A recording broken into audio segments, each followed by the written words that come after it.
So how many people have an area in your life where you know you have not done as much as you could do to be successful in it? Anybody have one of those? And how many people have ever avoided facing a challenge or procrastinated on starting a goal because you knew it was going to be hard? Anybody avoid hard? And how many people know that your life would get better if you were just a little bit more disciplined and consistent in the things that you did? Okay. So we are in week 2 of our 3-week series on the parables from Jesus' Sermon by the Sea. And this is the first time that Jesus changed his teaching style, from direct instruction with concise statements like, "You are the light of the world," "No one can serve 2 masters," and "Blessed are the peacemakers." And he changed to stories, telling stories, because he knew if you told a story that people could relate to, their defenses would come down and their hearts and minds would open and would be more likely to take in and understand a deeper spiritual meaning of the story. Jesus' parables began, "The kingdom of heaven is like." His very first parable was the one we did last week, which was the parable of the sower. Seeds on different soils, showing the quality of the soil is the thing that most affects the seed's potential for growth and having a good harvest. And a deeper insight to that parable shows that it is our mindset that is the most powerful for taking ideas in and how successful those ideas and the quality of our lives will be. The mind is the kingdom and we are the rulers. Today we're going to look at the parable of the talents.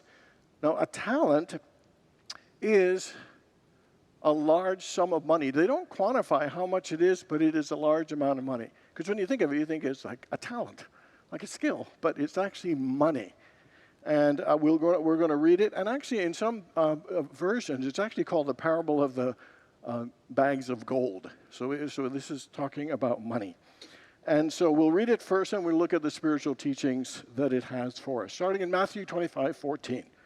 "For the kingdom of heaven is like a man traveling to a far country who called his own servants, and to one gave 5 talents, to another gave 2, and to another gave 1, according to his own ability, and immediately went on a journey. Then the one who received 5 traded and made another 5 talents, and likewise the one who had 2 made another 2.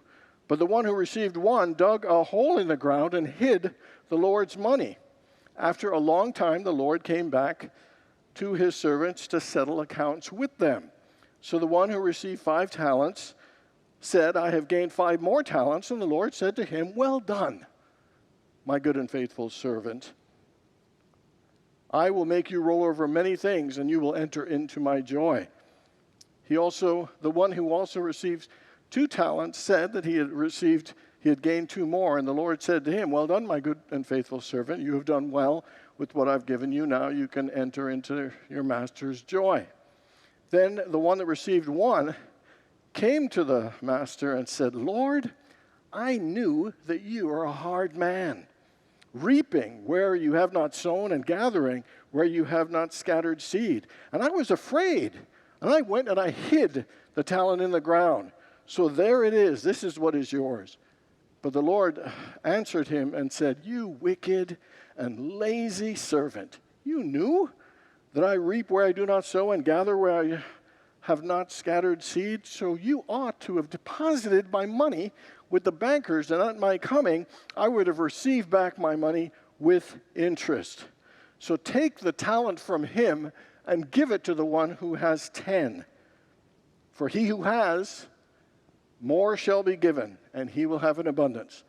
But to he who has not, even that which he has will be taken away. Cast the unprofitable servant into the darkness, and there will be weeping and gnashing of teeth." So we're going to look at, it wasn't meant to be funny, but I like that you were optimistic. Literally, we're going to look at it, and we're also going to look at it spiritually and metaphysically as well. So this wealthy guy goes away and entrusts his servants with a whole lot of money. First, my thing is, man, that's a lot of trust. And then the first 2 servants, what they do is they invest this money wisely. They put a lot of thought, a lot of work, a lot of care and effort into using this money in such a way that it not only grows, but it doubles. So, and that happens to the one with the 5 and the one with the 2. But the third one was afraid of losing the money. And so he buries it. He let his fear and maybe his laziness cause him to really basically do nothing. Not just play it safe, not play at all. And so he hid the money and didn't invest it. He did nothing with it. When the master returns, the first 2 get praised and they get rewarded. Well done, my good and faithful servant. Now you've done well with this. I'll give you even more. And then the third one gets not only criticized, he gets punished for not doing it, for letting fear guide him, that he had it taken away and he was thrown into the darkness. And so this parable is about money, the medium of exchange. This is how our world works. It is important. And so it's saying here how well we invest financially, how well we take care of our money, how well we plan and share and give and spend. All these aspects of caring for our money financially will determine if it grows or if it does not. And the deeper principle behind it is that when we have whatever we have, that we must invest ourselves in it. We must have it grow and increased, and then we will attract even more.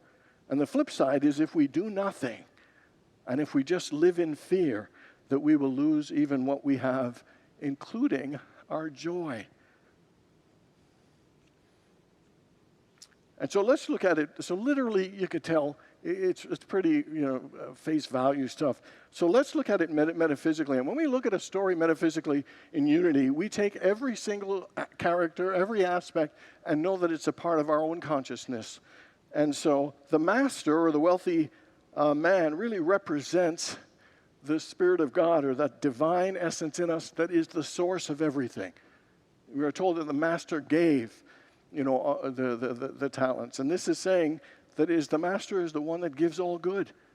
That everything that we have, everything that is possible comes from the invisible source of spirit that is within us. In Deuteronomy it says, "You may say to yourself, my power and the strength of my hands have produced this wealth for me. But remember the Lord your God, for it is He who gives you the ability to produce wealth." So all that we have really comes to us and through us from that one source of spirit that is within us.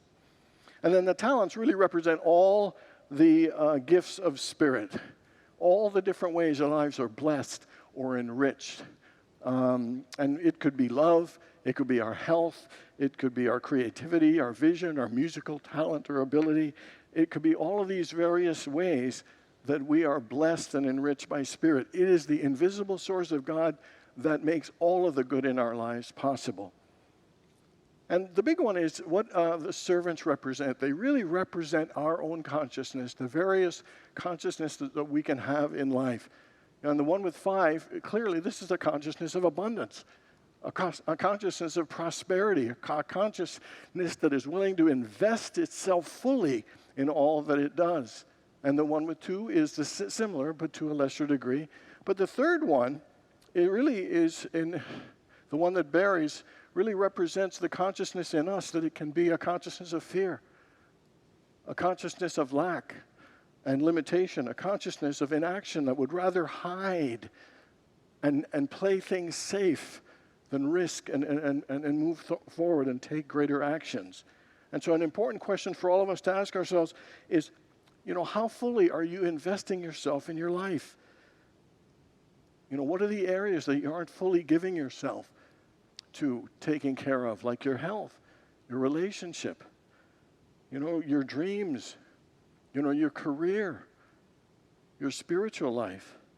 What are the abilities that you have hidden? What are the things that you have buried that you are not giving full life and attention to?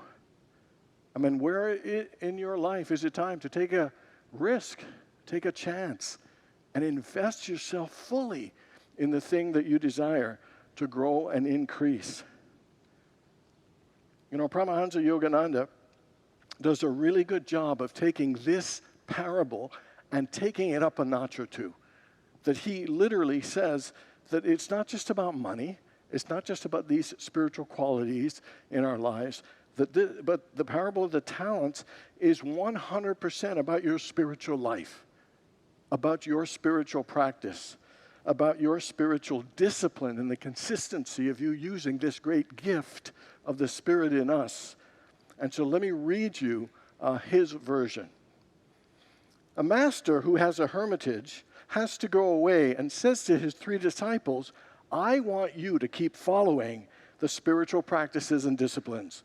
Follow the moral code and commandments to keep your consciousness engaged with the holy vibration of peace throughout the hermitage. Invest your consciousness and spiritual practice daily with all your heart. So this master is saying, hey, I'm counting on the 3 of you to continue your spiritual practice and raising your vibration and consciousness while I'm gone. I am putting it on you, that responsibility of maintaining your practice, your discipline, and your spiritual vibration. So the master goes away and comes back to check on the spiritual status and well-being of his servants. And the first 2 he finds have made great spiritual progress, that they have a greater peace about them, a greater awareness, a greater presence. And he says, well done. You have advanced spiritually, and you will have even more divine power. And to the second, he said, they had also developed spiritual stature and had gained more spiritual power. Now the 3rd disciple had made no spiritual progress and said this to the master. I didn't forget the disciplines and practices of meditation you left me, but I kept them unused, secure within me. I was afraid I could never be as austere and as strict as you. I thought I could never reach your high state of spiritual eminence. Now, for a moment, you ever had a time where you thought, I'm never going to achieve the Christ consciousness? You ever thought, I'm never going to unify my mind fully with the mind of God? Who am I kidding? Me reach enlightenment? I think that 3rd person represents some of that doubt that we have in ourselves of our own spiritual potential. And we'll believe that the Pope or the Dalai Lama or whoever else can achieve it, but not always believe that we can. Here's what the Master says. You didn't use them, but I gave you my gifts. My methods of discipline, though difficult, would have brought you great results if you had followed them. Even if you had mechanically practiced them at first, they would have circulated deep in the bank of your subconscious and increased your spiritual experience. This disciple, by not doing his practice, did not stimulate his own spiritual ability and therefore lost them, because he gave more strength and more practice to his bad habits, where the good habits of the other disciples brought them more spiritual power and spiritual wealth. Luke 12:48 said, to whom much has been given, much will be expected. And the truth is, that's the truth for all of us. Much has been given to us. The Christ potential, that divine essence in us has been given to us. The question is, what are we doing with our practice, with our discipline, and consciously trying to raise our consciousness to the Christ consciousness, to unify our minds with the mind of God. Here are 4 bonus lessons from this wonderful parable. Number 1 is to accept and use your talents. Anybody ever wish that you were dealt a different hand? Anybody wish you were born into a different family or a different body? Wish you were a little taller or cuter or smarter? You know, the master didn't give each servant the same amount. We are all given different talents, different challenges, different life circumstances, different areas of strength. Some of us are good at and have talent in music, and some in teaching, and some in passion and leadership. You know, some of us start out poor, some start out wealthy, some have a college degree, some didn't finish high school, some get A's, some failed out, some never got married, some got married 3 times or 2 times, or some of us come from a close family, some come from a dysfunctional family. I mean, there are all kinds of different situations that we all start our life with, but we all have one responsibility, is to use what we have before us and invest ourselves fully in developing ourselves and especially our consciousness, and to express them through our life situations. We're all here to run our own race and to live the life that we have been blessed to give. And the most important is how much of your spirit, how much of your spiritual practice and discipline are you infusing to raise your consciousness to live this life that you have been given to the best of your ability. I love that none of the servants compared, none of them complained. They just started right where they were. They bloomed right where they were planted, and they used what they had in their lives to invest themselves fully, to multiply and increase right where they were at. The second thing is what is considered the number one thing as the foundation of success and the greatest and the most important element for achieving goals. Anybody want to know what it is? Okay, I'll tell you. The number one thing for achieving your goals is believing in yourself. The number one foundation of success is believing in yourself. So my question is, how much do you believe in yourself? On a scale of 1 to 10, 10 being the highest, how much do you believe in yourself? How much would you like to believe in yourself? We don't know a lot about these 2 servants, but one thing I think is that they must have believed in themselves to have been given this huge amount of wealth and money and the responsibility to invest it and double it. They did not spend time in self-doubt. They didn't spend time freaking out or worry or negative thinking. They went after it. Seeking, asking, knocking, trying, thinking of creative ideas. They felt capable. Even though they hadn't had it before, that amount of wealth, they felt they could handle it. That even if they didn't know the answers, they would go find the answers because they believed in themselves. You know, when we believe in ourselves, we tend to set more ambitious goals. We tend to think that we really can do it, that we persevere through our failures, we turn doubts into action, and we tend to be more positive, more optimistic, more enthusiastic, and hardworking. When we believe in ourselves, it plays a huge role in what we do with our gifts, how we live our lives, the things we do and achieve and create. Sometimes when we don't believe in ourselves, we say things like, I'm just not good enough. I'm never going to do this. You know, somebody else has got more talent than I do. You know, what if I fail? What if I embarrass myself? And then we are less likely to achieve and succeed.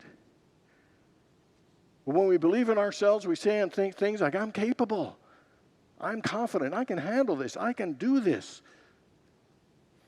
I love what 2 Timothy chapter 1, verse 7 says. It says, God has not given you a spirit of fear and timidity, but a spirit of power, love, and self-discipline.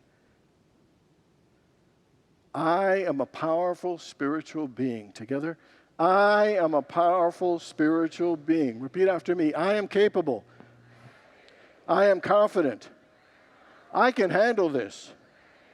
I can do this. I have a spirit of power, love, and self-discipline. I have a spirit of power, love, and self-discipline. I am a powerful spiritual being. Together, I am a powerful spiritual being. Turn to someone on your left or right and say, you are a powerful spiritual being.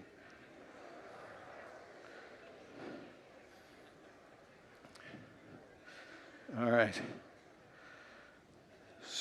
So the third thing is, and the most important one, is develop a disciplined spiritual practice, or develop disciplined spiritual habits. There is nothing more important if we want our lives to improve than to develop a consistent personal prayer practice. tapping out on a consistent, regular basis to the source that makes all things possible, to that Spirit within us, is the most important thing. And here are the ways to do it. Number one is intention. Paul put it this way. He said, let the same mind that was in Christ Jesus be in you. Let's say that's your intention. Call it enlightenment, Christ consciousness, or the same mind as God. Know that every time you pray, that's your intention. No matter what you're praying for, that is the intention behind all prayers. It gives a sense of momentum to all of our prayers when we know that our ultimate goal is to achieve our oneness with God. Second one is sincerity. Jeremiah, in the book of Jeremiah, it says, if you seek me, you will find me, if you seek me with all your heart. Intention is one thing, the level of sincerity of when we pray, to open our hearts just to feel the presence of God, to feel the love of God in our hearts. That is a powerful thing. And then the next one is develop a prayer plan, and particularly structure. Create some structure in when you pray, how frequently you pray. This is an important thing. You know, sometimes we get so busy in life. No, we develop our consistent. Just like we have workout plans and we have plans for all kinds of things in our lives. Develop a spiritual prayer plan. You know, and maybe get a prayer partner. Create some accountability for yourself. Maybe meeting by phone or in person once a week and just checking in with each other. Maybe you can pray with each other as well, but sometimes just checking in with some accountability to support each other in staying with your prayer practice. And then the other one is form. How do you want to pray? You could read the daily word. You could sit in the silence. You could use an app. You could do chanting. You could do singing. You could do journaling. You could read spiritual books. What is it that works for you in nurturing and building up your consciousness and conditioning your mind to be more spiritually centered? Number one's got to be, it's got to have silence in it, but all of these are some great other ways to support it as well. Jesus prayed and meditated throughout the day. Jesus had a disciplined, consistent prayer life. Not just when he needed something, but on a consistent basis, he was building his consciousness, and that is our most important work. The last one is be patient with the process. Anybody ever try to learn a new skill or do something, and at first you feel clumsy and awkward, and it doesn't feel very effective before you get good? Sometimes you seem like you got to get worse before you get better. Sometimes you get more uncomfortable, before you feel more confident. I've been teaching myself juggling recently, and in the first couple of weeks, these bags are just flying all over the place on the floor. I'm spending more time picking it up than I am juggling. Last night, I did 8 juggles. I consider 4 a cycle. It took me 2 months just to do that, and I still got a lot of work to do. But I almost gave up a couple of times. I thought, come on, man, I guess don't have the hand-eye coordination anymore. I don't have the patience for this. I want to get better fast. And what I'm saying is, like any area we want to improve or change or transform, there's going to be a little rough spot. There's going to be a learning curve. There's going to be a little bit of change, and we'll feel a little uncomfortable and uncoordinated. We'll feel a little weak before strong, but you got to move through those situations. It's like the third servant. He felt uncomfortable. He felt scared, so he just buried it. And sometimes we can hit a little bump in the road and things aren't going as well. We want to give up. Say, this isn't working. This isn't for me. No, it is. You got to push your way through. That's the way you reach new heights. That's the way you level up. You got to push through the discomfort. Know that's just a part of the process. It's a part of and it helps build us up to be more resilient. But we got to be more patient before we can be more resilient. Okay, here's the punchline of the whole thing. For he who has, more will be given, and he will have an abundance. But for he who has not, even that which he has will be taken away. And this is all, and first of all you're thinking, man, that sounds like the rich get rich and the poor get poorer. That doesn't sound fair. But what he's talking about is spiritual law. And what are you saying? To he who has a consciousness of abundance, to he who has a mindset of prosperity, possibility, and positivity, to he who has the faith that he can move mountains, he will be given more. He will have an abundance. But to he who has not, who has a consciousness of lack, a consciousness of fear, a consciousness of negativity and not believing that it'll work, a consciousness that wants to give up, even that which he has will be taken away. It is the law of mind action. It is the law of attraction. It is the law of increase.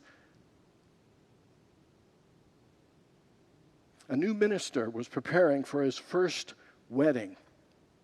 The senior minister said to him, hey, if you ever forget anything in ministry, like the name of somebody in a wedding or a prayer or whatever, just say whatever scripture comes to you, and it'll give you a moment to recall what you're supposed to do, and you'll get your composure. No one will even miss it, because you know scripture, so you just. And so the next day, this new minister has got his first wedding, and wouldn't you know it, he forgets the bride and groom's name. He's looking at his notes, can't see it, and then he thinks, oh yeah, the senior minister said, say any line of scripture, and so the only thing that came to his head, he said out loud, Father, forgive them, for they know not what they do.